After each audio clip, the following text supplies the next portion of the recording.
اعوذ باللہ من الشیطان الرجیم بسم اللہ الرحمن الرحیم۔ السلام علیکم۔ آج ہم سورہ محمد کی آیت نمبر 23 سے تلاوت، ترجمہ اور تفسیر کا آغاز کریں گے،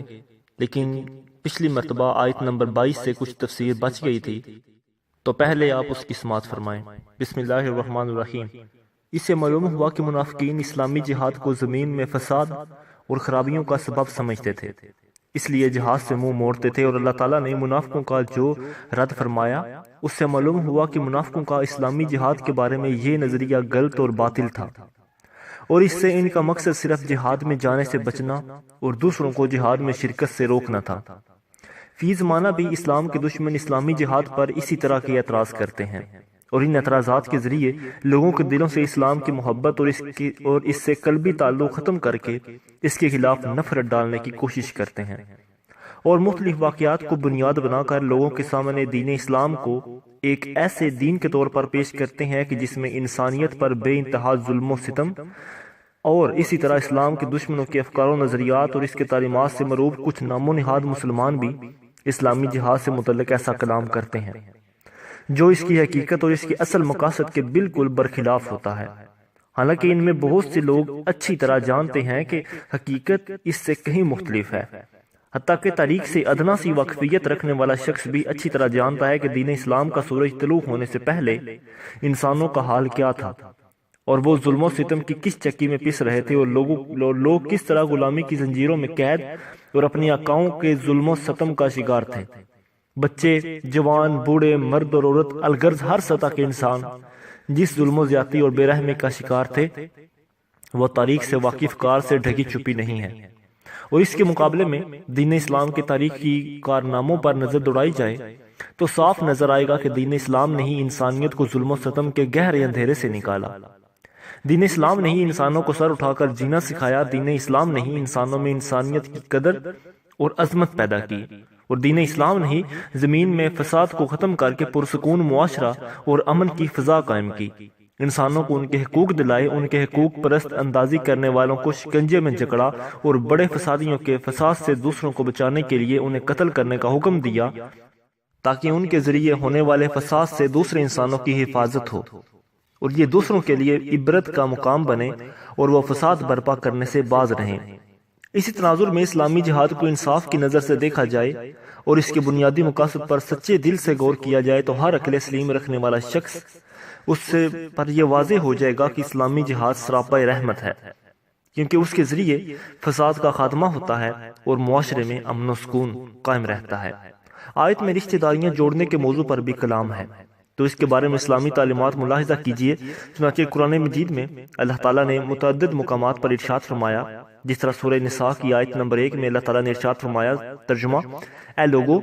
اپنے رب سے ڈرو جس نے تمہیں ایک جان سے پیدا کیا اور اس میں اس کا جوڑا پیدا کیا، اور ان دونوں سے کثرت سے مرد و عورت پھیلا دیے، اور اللہ سے ڈرو کہ جس کے نام پر ایک دوسرے سے مانگتے ہو، اور رشتوں کو توڑنے سے بچو، بے شک اللہ تم پر نگہبان ہے۔ اسی طرح اللہ تعالیٰ نے ارشاد فرمایا، ترجمہ: صرف عقل والے ہی نصیحت ماننے والے ہیں، اور وہ جو اللہ کا عہد پورا کرتے ہیں اور معاہدے کو توڑتے نہیں، اور جو اسے جوڑتے ہیں جس کے جوڑنے کا اللہ نے حکم دیا، اور اپنے رب سے ڈرتے ہیں اور برے حساب سے خوف زدہ ہیں۔ اسی طرح اللہ تعالیٰ نے سورہ رعد کی آیت نمبر 25 میں ارشاد فرمایا، ترجمہ: اور وہ جو اللہ کے عہد سے پختہ کرنے کے بعد توڑ دیتے ہیں، اور جسے جوڑنے کا اللہ نے حکم فرمایا ہے اسے کاٹتے ہیں، اور زمین میں فساد پھیلاتے ہیں، ان کے لیے لعنت ہی ہے اور ان کے لیے برا گھر ہے۔ حضرت ابو ہریرہ رضی اللہ تعالیٰ عنہ سے روایت ہے، سرکار دو عالم صلی اللہ علیہ وآلہ وسلم نے ارشاد فرمایا، جب اللہ تعالیٰ مخلوق کو پیدا فرما چکا تو اس کی مخلوق میں سے رشتہ کھڑا ہوا اور اللہ تعالیٰ کے دربار میں استغاثہ کیا۔ اللہ تعالیٰ نے ارشاد فرمایا، کیا ہے؟ اس نے عرض کی کہ میں رشتہ کاٹنے والوں سے تیری پناہ مانگتا ہوں۔ ارشاد ہوا، کیا تو اس پر راضی نہیں کہ جو تجھے ملائے میں اسے ملاؤں گا، اور جو تجھے کاٹے میں اسے کاٹ دوں گا؟ اس نے عرض کیا، میرے رب عز و جل، ہاں میں راضی ہوں۔ تو ارشاد فرمایا، تو بس تیرے ساتھ یہی ہوگا۔ اسی طرح حضرت ابو ہریرہ رضی اللہ تعالیٰ عنہ سے روایت ہے، رسول اللہ صلی اللہ علیہ وآلہ وسلم نے ارشاد فرمایا کہ سرکشی اور رشتہ داری توڑنے سے بڑھ کر کوئی گناہ اس بات کا مستحق نہیں کہ اللہ تعالیٰ اس کی سزا دنیا میں جلد دے دے اور اس کے ساتھ اس کے لیے آخرت میں بھی عذاب کا ذخیرہ رہے، یعنی یہ دونوں گناہ دنیا میں جلد سزا اور آخرت میں عذاب کے زیادہ مستحق ہیں۔ البتہ یاد رہے کہ جہاں عدل و انصاف یا دین کے معاملہ ہو وہاں رشتہ داری کا لحاظ نہ کرنے اور اس کے مقابلے میں دین کو ترجیح دینے کا حکم ہے۔ یہاں قرآن مجید میں اس کی دو مثالیں ملاحظہ کیجیے۔ چنانچہ اللہ تعالیٰ نے سورہ نساء کی آیت نمبر 135 میں ارشاد فرمایا، ترجمہ: اے ایمان والو، اللہ کے لیے گواہی دیتے ہوئے انصاف پر خوب قائم ہو جاؤ، چاہے تمہارے اپنے یا والدین یا رشتہ داروں کے خلاف ہی گواہی ہو۔ اسی طرح اللہ تعالیٰ نے سورہ انعام کی آیت نمبر 102 میں ارشاد فرمایا، ترجمہ: اور جب بات کرو تو عدل کرو، اگرچہ تمہارے رشتہ دار کا معاملہ ہو، اور اللہ ہی کا عہد پورا کرو۔ اور جو لوگ اللہ تعالیٰ اور اس کے رسول صلی اللہ علیہ وآلہ وسلم سے زیادہ رشتہ داروں کو ترجیح دیتے ہیں، ان کے بارے میں اللہ تعالیٰ نے ارشاد فرمایا سورہ توبہ کی آیت نمبر 24 میں، ترجمہ: تم فرماؤ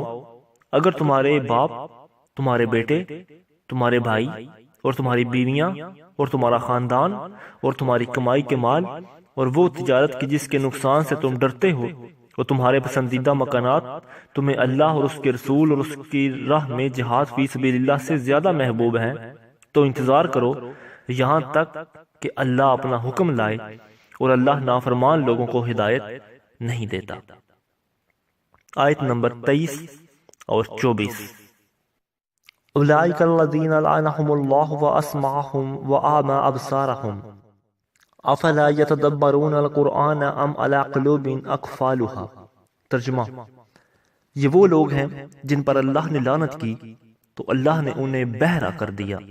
اور ان کی آنکھیں اندھی کر دیں، تو کیا وہ قرآن میں غور نہیں کرتے بلکہ دلوں پر ان کے تالے لگے ہوئے ہیں۔ تفسیر: یعنی یہ فساد پھیلانے والے وہ لوگ ہیں جن پر اللہ تعالیٰ نے لعنت کی اور انہیں اپنی رحمت سے دور کر دیا، تو اس کا اثر یہ ہوا کہ اللہ تعالیٰ نے انہیں واضح نصیحت سننے سے بہرا کر دیا اور حق کی راہ دیکھنے سے ان کی آنکھیں اندھی کر دیں،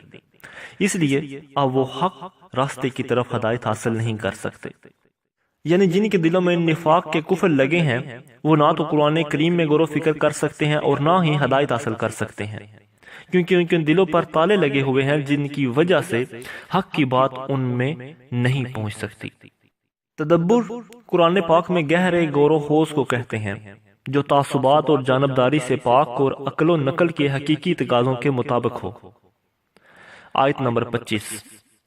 ان الذین ارتدوا علی ادبارہم من بعد ما تبین لهم الہدی الشیطان سولی لهم واملی لهم۔ ترجمہ: بے شک وہ لوگ جو اپنے پیچھے پلٹ گئے اس کے بعد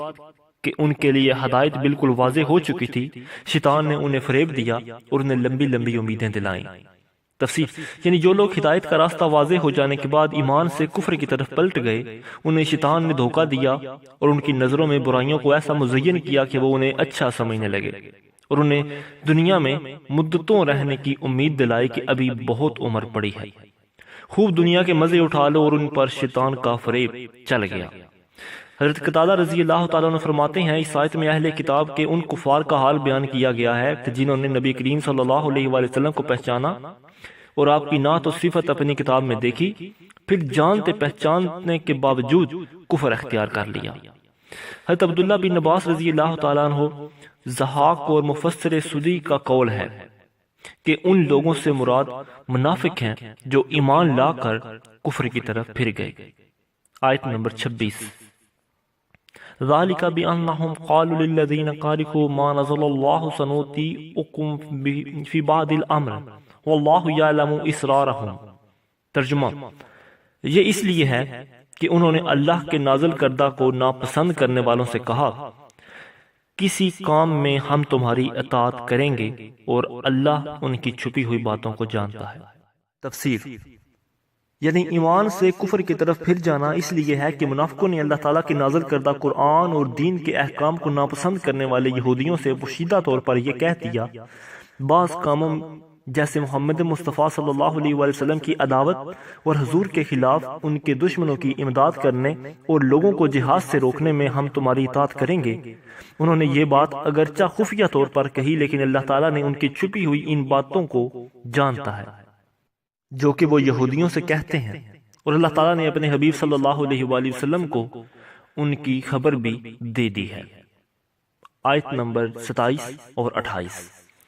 فَكَيْفَ إِذَا تَوَافَتْهُمُ الْمَلَائِكَةُ يَضْرِبُونَ وُجُوهَهُمْ وَأَدْبَارَهُمْ ذَلِكَ بِأَنَّهُمُ اتَّبَعُوا مَا أَسْخَطَ اللَّهَ وَكَرِهُوا رِضْوَانَهُ فَأَحْبَطَ أَعْمَالَهُمْ۔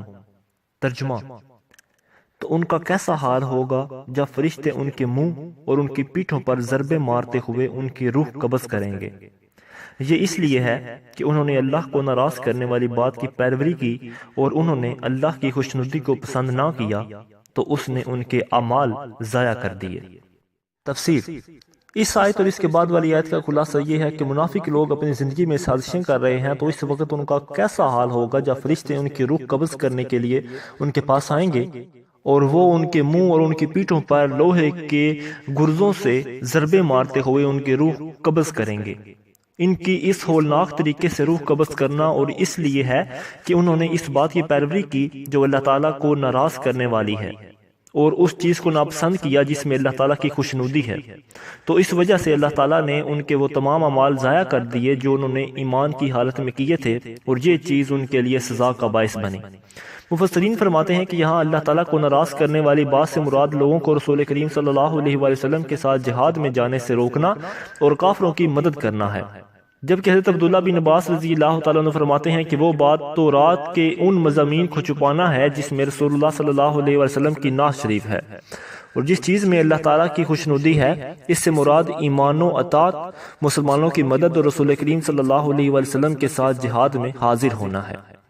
اللہ تعالیٰ سے دعا ہے کہ ہم نے جو سنا ہے اس پر عمل کرنے، اس کو یاد رکھنے اور اس کو دوسرے مسلمان بھائیوں تک پہنچانے کی توفیق عطا فرمائے۔ آمین بجاہ النبی الامین۔ اعوذ باللہ من الشیطان الرجیم، بسم اللہ الرحمن الرحیم۔ السلام علیکم۔ آج ہم سورہ محمد کی آیت نمبر 23 سے تلاوت، ترجمہ اور تفسیر کا آغاز کریں گے، لیکن پچھلی مرتبہ آیت نمبر 22 سے کچھ تفسیر بچ گئی تھی،